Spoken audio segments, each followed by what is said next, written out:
Todos nós temos talentos, dons e habilidades. Alguns já nasceram conosco, outros nós fomos adquirindo ao longo da vida. O que eu quero que você entenda é que não existem dons ou talentos ou habilidades que estão em você que são inúteis. Deus quer usar tudo isso em prol do reino de Deus. Deus quer que você saiba disponibilizar seus dons, talentos e habilidades para Ele. Então vem comigo que eu quero falar com você sobre isso hoje.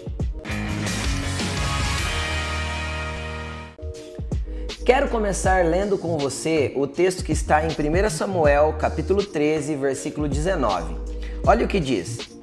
Naquela época não havia nem mesmo um único ferreiro em toda a terra de Israel, pois os filisteus não queriam que os hebreus fizessem espadas e lanças. Assim, eles tinham que ir aos filisteus para afiar seus arados, enxadas, machados e foices. O preço para afiar rastelos e enxadas era de 8 gramas, e de 4 gramas de prata para afiar tridentes, machados e pontas aguilhadas. Por isso, no dia da batalha, nenhum soldado de Saul e Jonatã tinha espada ou lança nas mãos, exceto o próprio Saul e o seu filho Jonatas. Olha que interessante isso. Nos dias desse texto aqui, lá em Israel, eles tinham ferramentas, tinham machados, tinham enxadas, eles tinham rastelos, mas eles não tinham armas. Por que eles não tinham armas? Eles não tinham armas porque não existia ferreiros em Israel. E tudo o que eles precisavam, desde amolar uma enxada até afiar uma lança de pegar folhas ou afiar um rastelo, eles precisavam ir até os filisteus, ou seja, ir até o povo inimigo e pagar o serviço para eles e pedir para que eles afiassem pagando um valor para eles. Isso era cobrado caro na época. O que eu quero te falar com relação a isso? Todos nós temos machados, enxadas, rastelos e outras coisas que usamos para gerar o fruto e o produto daquilo que nós vivemos.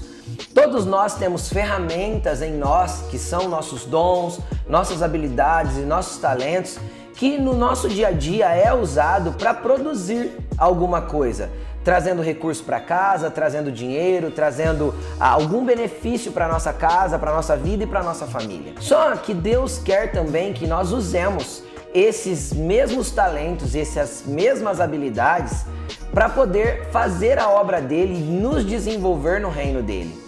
Agora, qual que é o detalhe? Qual que é o problema que eu vejo dentro desse texto? Que é um problema que parece muito com coisas que nós vivemos nos nossos dias.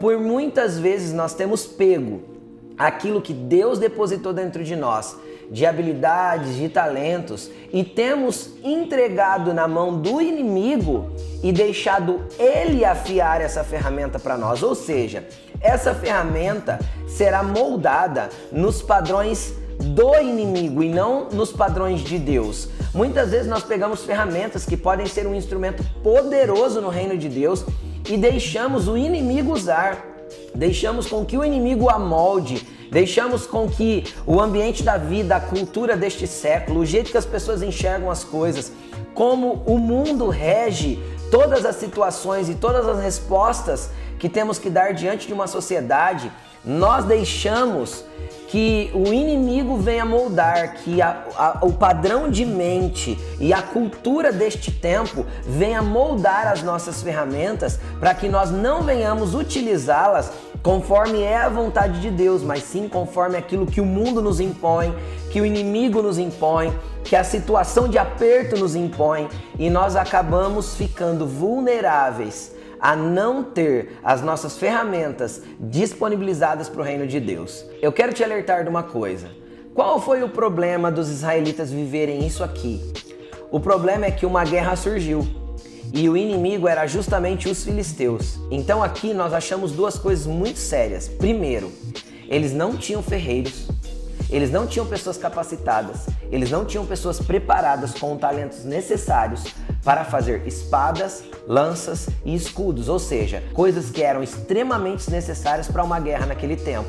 Só o rei e o filho do rei possuíam uma espada e uma lança. Segundo ponto, daquele momento em diante em que a guerra se desencadeou, eles não tinham mais ferramentas propícias para o trabalho, eles não tinham mais enxadas amoladas, eles não tinham mais instrumentos de trabalho que poderiam continuar gerando riquezas, recursos e alimentos para eles. Eles ficaram vulneráveis a uma possível fome. Por quê? Porque eles não tinham agora os seus instrumentos de trabalho aperfeiçoados para que eles pudessem utilizar. Trazendo isso para o nosso contexto, cara, quantas vezes nós deixamos que o mundo venha moldar tudo aquilo que pensamos, como agimos, que jeito devemos usar as nossas habilidades, como devemos usar aquilo que sabemos, aquilo que aprendemos, aquilo que já nasceu conosco, e a gente canaliza isso às vezes no lugar errado, no lugar apenas natural, no lugar apenas humano. E Deus quer que nós tenhamos uma perspectiva da eternidade, que tudo isso que Ele deu para nós é para ser usado na vida do reino de Deus. Quais são os recursos, talentos, dons e habilidades que você tem disponibilizado para o reino de Deus? O que você tem feito com o que Deus já te deu para abençoar pessoas, para abençoar vidas, para resgatar o perdido, para trazer pessoas para o reino? O que você tem feito com tudo que você possui em mãos? Tem usado apenas para usufruir, apenas para se alegrar, apenas para trazer mantimento para casa? Como você tem usado isso? Deus quer usar os seus talentos para que no dia da guerra você tenha espada, você tenha lança e você saia vencedor nele e com ele, porque você utilizou os seus recursos, os seus talentos e habilidades para o reino de Deus. Disponha-se, entregue-se a Deus para que Ele te use, deixe Ele usar tudo que você tem de bom e com certeza você crescerá em Deus e terá ainda mais habilidades e terá ainda mais recursos nele. Deus abençoe você, até a semana que vem.